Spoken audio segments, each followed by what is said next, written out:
Anonymous, the infamous collective of hackers and activists, has become a symbol of defiance, often shining a light on corruption and injustice. For years, they've been at the forefront of revealing hidden truths, taking down powerful figures and organizations. But today, they've turned their attention to something even more troubling: the former President of the United States. And here's the question that should be on everyone's mind. How long can we ignore the warning signs that something is seriously wrong with his behavior? His actions have long been controversial, but recently something else has emerged.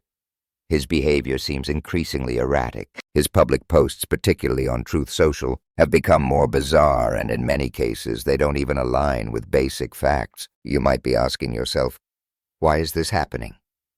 Well, let's look deeper. Recently, T went on one of his Truth Social rants, but what he said left many people shaking their heads. He claimed that he was suing the law firm Perkins Coie. Now here's where it gets interesting. Did you catch that? He's not suing them, they're suing him. So why is he saying this? Why would someone in such a high position get something so simple so wrong? Could it be a sign of something more serious? But before we dive into that, let's take a moment to understand what's been happening. For months now, T has been on a personal crusade against corporate law firms. These law firms, especially those who represent people he doesn't like or have worked against him in the past, have become targets. And in typical T fashion, he's wielding his power to issue executive orders that cripple these firms, revoking their security clearances and making it hard for them to operate at the level they once did. Can you see the pattern here? Why do you think he's targeting these firms? Is it just political revenge? Perkins Coie, one of these law firms, has refused to bow to his demands. They're so upset with his actions that they filed a lawsuit against him. And that, my friends, is when the story takes a strange turn. Have you ever heard of someone getting this confused about who is suing whom? That's exactly what happened when T posted his rant. On Truth Social, he started by saying, "I'm suing the law firm of Perkins Coie for their egregious and unlawful acts."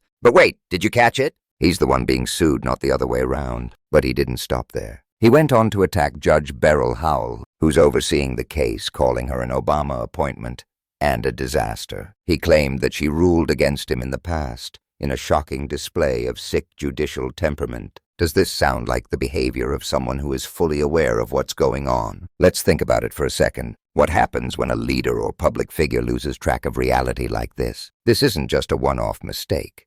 This is part of a larger pattern. T was confusing facts, mixing up timelines, and misremembering key details, like the fact that his previous case with Perkins Coie had been dismissed and that he had been sanctioned for filing frivolous claims. Have you ever seen someone in such a high position of power so confused about something this important? It gets even stranger.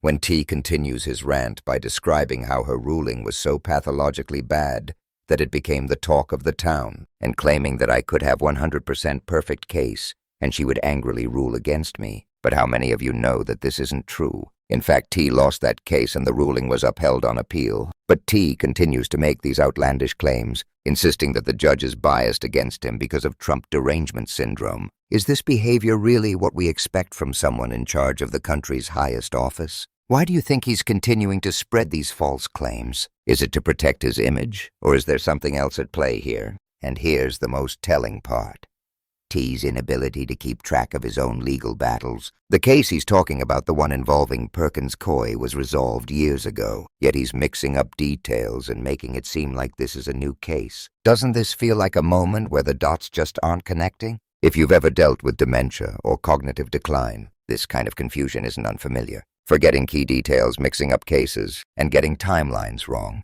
These are classic signs of cognitive decline. And while I am not a doctor or a mental health professional, the warning signs are there and they're hard to ignore. For anyone who's been a caretaker or had a family member with dementia, you know how devastating it can be to watch someone you care about lose their grip on reality. How do you think it feels to watch someone in such a public position go through this? Its behavior isn't just a series of mistakes. It's a troubling trend that suggests something more serious at play. But here's the real question we should all be asking. What does this mean for us as a nation? We're not just witnessing the decline of a public figure. We're seeing someone who at one point held the most powerful position in the world slowly lose the ability to function in a coherent and consistent manner. If he can't even remember who is suing who or keep his legal battles straight, How can we trust him to make important decisions on behalf of the country? Its posts on Truth Social are no longer just bizarre rants. They're a reflection of a deeper problem, and while we may not have all the answers, the signs are hard to ignore. How much longer can we allow someone in such a fragile mental state to remain in the spotlight? Is this the kind of person we want influencing national policy? And here's where Anonymous steps in. As a collective that has long stood for truth and justice, we believe it's time to do more than just point out the problems. It's time for action. T, if you are watching this, we are here to help. We know you are struggling, and it's clear that your memory is failing you. While it's not easy to face, acknowledging the issue is the first step. Memory loss and cognitive decline are serious matters, and they shouldn't be ignored, especially when it affects leadership. Anonymous offers this simple advice to you, T. Take the time to seek medical attention. There's no shame in admitting that your health is at risk. In fact, it's the right thing to do, both for yourself and for the country you once led. See a neurologist, get an assessment,